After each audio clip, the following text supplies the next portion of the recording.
I get a lot of questions every single week from organisations saying, Jordan, I've got this scenario, am I okay? Do I comply with Awaab's law? Have I got a problem? Do I need to do something else?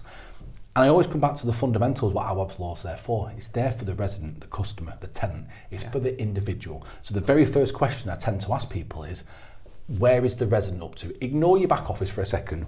Does the resident know where you're up to?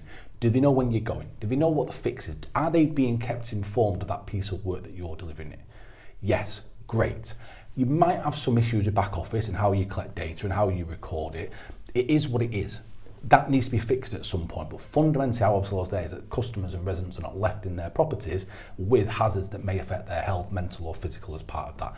So if you've got a scenario where you're worried around whether you're failing Awaab's law or not, take your mindset away from Awaab's law for 1 second and think about the resident, the customer in that property, and whether we have done the right thing by them.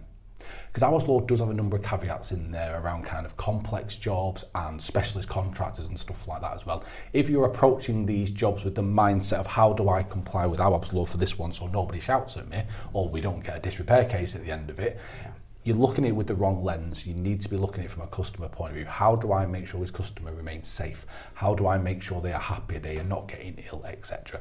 And I think that's the heart of Awaab's law. It's a very cold kind of regulation, if you like, or legislation in terms of what we need to do, but it's for the customer, for the resident, it's not for you.